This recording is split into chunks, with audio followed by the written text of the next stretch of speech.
Hello friends, स्वागत है आपका अपने यूट्यूब चैनल स्टडी विद केवी पर। मैं हूं आपके एजुकेटर केवी और हम यूपीएससीआरटी हिस्ट्री क्लास 6 का कर रहे हैं, जिसमें हम लेसन 6 तक कंप्लीट कर चुके हैं और आज हम लेसन 7 स्टार्ट करेंगे, मौर्य साम्राज्य। ठीक है, आपने देखे होंगे सिक्के पे 4 सटे हुए, जो पीठ से पीठ सटा के 4 सिंह बैठे हैं सिक्के में। अगर आपने कभी देखा होगा तो नोटिस किया होगा। तो ये जो सिंह हैं ये अशोक के सारनाथ स्तंभ से लिए गए हैं और अशोक जिस वंश का शासक था वह वंश था मौर्य वंश। ठीक है, सिकंदर जो है वो 326 ईस्वी पूर्व में पश्चिमोत्तर भारत में आक्रमण किया था।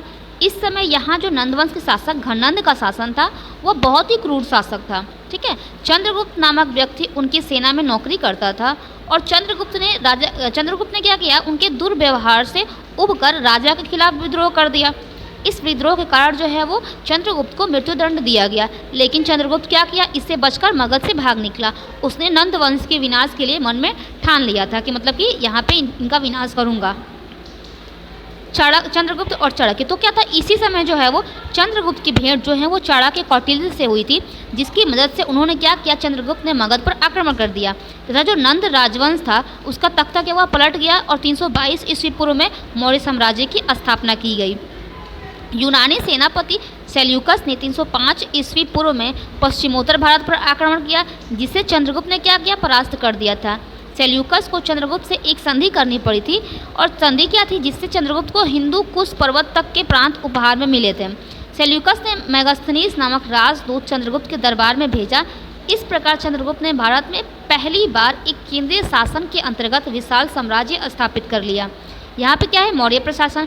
मेगास्थनीज के इंडिका और कौटिल्य के अर्थशास्त्र पुस्तकों से मौर्यों के विशाल प्रशासन तंत्र की हमें जानकारी मिलती है। चंद्रगुप्त जो है वो सारे अधिकार अपने ही हाथों में रखे हुए थे। राजा की सहायता के लिए एक मंत्री परिषद गठित थी। ठीक है, बुद्धिमान लोग इसमें क्या थे, बुद्धिमान जो लोग हैं वो राजा को क्या करते थे, सलाह देते थे। और इतने बड़े साम्राज्य के अच्छे प्रशासन के लिए इसको 3 स्तरों की शासन व्यवस्था में की गई, प्रांत, जनपद और नगर। इस समय जो है वो नौकरशाही व्यवस्था थी, वेतन राजकोष से दिया जाता था और प्रांत से लेकर गांव तक की जो भी वस्तु स्थिति को राजा समय समय पर क्या करता था, दौरा करके उसको देखता था। ठीक है, जो गुप्तचर हैं वो पूरे साम्राज्य की सूचना राजा को देते थे। जो बाहरी आक्रमण व आंतरिक विद्रोह को दबाने के लिए थल जो है मतलब पैदल, हाथी, घोड़ा जो भी हो, वह जल की एक विशाल सेना राजा के पास थी। इतनी बड़ी व्यवस्था चलाने के लिए उसे धन की आवश्यकता थी, जिसके लिए राजा की नीति जो है वो खजाने को हमेशा भरी रखने की थी। इस समय राजस्व व्यवस्था बहुत ही थी। कृषि कर, सिंचाई कर, व्यवसायी संगठनों पर बिक्री कर आय के जो बहुत मुख्य स्रोत हैं, इन करों को बहुत सावधानी से इकट्ठा किया जाता था और इन करों का जो लेखा जोखा है वो भी उसको भी रखा जाता था। राज्य में आने वाले जंगलों एवं खानों पर राजा का स्वामित्व होता था। राज्य जो है वो अपनी सेना के लिए हथियारों का निर्माण करता था। लगभग 2500 वर्ष पहले के शासन का जो ढांचा है वो आज भी क्या है, हमारे देश के शासन के ढांचे से मिलता है। मेगास्थनीज ने अपनी भारत यात्रा विवरण में उन चीज़ों के बारे में जिक्र किया है जो उसे आश्चर्यजनक लगी थी, जैसे कि इसकी जड़ें तनों से उगती है, इसकी छाया में 400 लोग एक साथ रह सकते हैं, बिना मधुमक्खी के शहद निकलता है, उन पेड़ों से उगती है, पक्षी जो है वो मनुष्य जैसे बोलते हैं। अब ये मेगास्थनीज की नज़र में क्या है, लोग सभ्य थे। वे अपने घरों में क्या थे, ताला नहीं लगाते थे। वे अपनी कही बातों का पालन भी करते थे। वे झूठी गवाही भी नहीं देते थे। उनके महल जो है वो सोने चांदी से बने थे। मगध साम्राज्य की जो राजधानी है वो पाटलिपुत्र का जो क्षेत्रफल है वो क्या है, 9 मीटर लंबा और 1.5 मीटर चौड़ा था। तक्षशिला से जो पाटलिपुत्र तक की जो सड़कें हैं, दोनों और छायादार वृक्ष हैं तथा जगह जगह पर कुएं भी थे। चंद्रगुप्त के बाद जो उनका बेटा बिंदुसार है वो मगध की गद्दी पर बैठा। उनकी मृत्यु के बाद जो है उनका बेटा अशोक मगध की गद्दी पर बैठा। अशोक जो है वो युद्ध प्रिय था। उसने क्या था, कई राज्यों को जीतकर जो है वो अपने राज्य में मिला लिया था। अब कलिंग जो कि वर्तमान में क्या है, उड़ीसा राज्य में है, उस पर विजय जो प्राप्त करना था वो शेष था। तो अशोक ने क्या फैसला लिया, अशोक ने फैसला लिया कि अब वो क्या करता था, अब आमतौर पर कोई राजा नहीं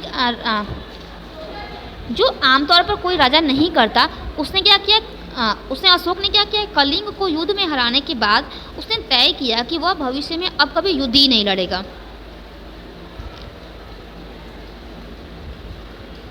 यहाँ पे क्या है, अशोक का धम, धर्म को पाली भाषा में धम कहते हैं, मतलब कि जो धम है उसे क्या कहते हैं, पाली भाषा में धर्म, वो धर्म है जिसको पाली भाषा में धम कहते हैं। अशोक स्वयं राज्य में दूर दूर दूर की जगहों का दौरा करता था। अशोक ने अपने राज्य में जगह जगह चट्टान पर लंबे, सुंदर और चमकाए हुए पत्थर से बड़े खंभे गड़वाए थे। इन खंभों पर वहाँ के अधिकारी जो है वह लोगों के लिए अपने संदेश भी खुदवाए, ताकि लोग जो है उनकी बातों पर ध्यान दे सकेंगे। ठीक है, जैसे मतलब कि खंभा था, उस पर उन्होंने क्या किया था, अपना संदेश लिखवाया था, ताकि जो भी लोग हैं उस पर ध्यान दे पाएँ कि उस पर लिखा क्या है और उसका पालन भी कर पाएँ। उसने यह संदेश लोगों की बोलचाल की भाषा, मतलब कि प्राकृत भाषा में लिखवाई थी, मतलब कि उस समय प्राकृत भाषा चलती थी, तो उसने जो है वो प्राकृत भाषा में लिखवाए थे। चट्टानों व खंभों पर खुदे उसके संदेशों से हम अशोक के समय की कई बातें जान सकते हैं, जैसे हर किस्म के लोग पर युद्ध का बुरा प्रभाव पड़ता है, इससे मैं बहुत दुखी हूँ। इस युद्ध के बाद मैंने मन लगाकर धर्म का पालन किया और दूसरों को यही सिखाया है। मैं मानता हूँ कि धर्म से जीतना युद्ध से जीतने से बेहतर है। मैं यह बातें खुदवा रहा हूँ ताकि मेरे पुत्र और पौत्र भी युद्ध करने के बारे में न सोचें और धर्म फैलाने की बात सोचें। उसने क्या किया, उसने जीवन के बारे में प्रजा को सही राह दिखाने के लिए अलग अलग अधिकारी रखे, जिन्हें धम्म महामंत्र कहा गया था। और उनका काम क्या था, वे गांव गांव नगर नगर जाकर लोगों को जो है वो सही व्यवहार सिखाते थे और उन्हें सही व्यवहार बताते थे। यहाँ पे अशोक के कुछ संदेश हैं। यहाँ किसी जीव को मारा नहीं जाएगा और उसकी बलि नहीं चढ़ाई जाएगी। लोग तरह तरह के अवसरों पर तरह तरह के संस्कार करते हैं। ऐसे धार्मिक संस्कारों को करना तो चाहिए, पर इनसे मिलने वाला लाभ कम ही है। कुछ संस्कार ऐसे होते हैं जिनसे ज़्यादा फल मिलता है। वे क्या हैं? वे हैं दास और मजदूरों से नम्रता का व्यवहार करना, बड़ों का आदर करना और जीव जंतुओं पर दया करना, गरीबों को दान देना। अब देखिए यहाँ पे क्या है, अशोक जो है वो प्राचीन भारत का एक महान शासक है।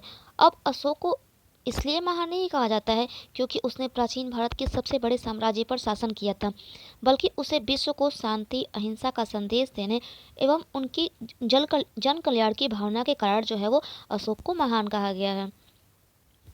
अशोक ने अपने पुत्र जो महेंद्र है और बेटी संघमित्रा को अपने संदेश के प्रचार के लिए श्रीलंका भेजा था। अशोक ने बौद्ध धर्म के सिद्धांतों में एक रूपता लाने के लिए पाटलिपुत्र में एक बड़ी सभा की, जिसे तीसरी बौद्ध सभा भी कहते हैं। इसे तीसरी बौद्ध सभा का भी नाम दिया गया है। इसके अतिरिक्त अशोक ने जो है वो बौद्ध स्तूप, मतलब कि जो धार्मिक स्मारक है, और बौद्ध विहारों, मतलब जो भिक्षुओं के रहने का स्थान है, उनका निर्माण कराया है, उनको बनवाया है। सांची स्तूप के निर्माण की जो शुरुआत है उसी ने कराई थी, अशोक ने कराई थी। पीठ से पीठ सटाकर बैठे हुए जो 4 सिंह जो हमारा राज चिन्ह है, इसे अशोक के सारनाथ स्तंभ से लिया गया है। विश्व के इतिहास में अशोक के समान उदार व मानवतावादी सम्राट आज तक नहीं हुआ है।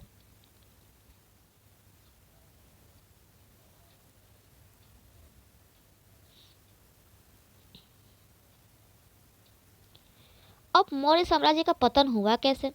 वंशानुगत साम्राज्य जो है वो तभी तक बने रहते हैं जब तक योग्य शासकों की कड़ी जो है वो बनी रहती है।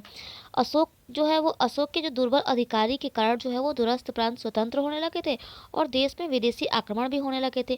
धीरे धीरे जो है वो साम्राज्य की शक्ति क्या होने लगी, कमजोर होती गई।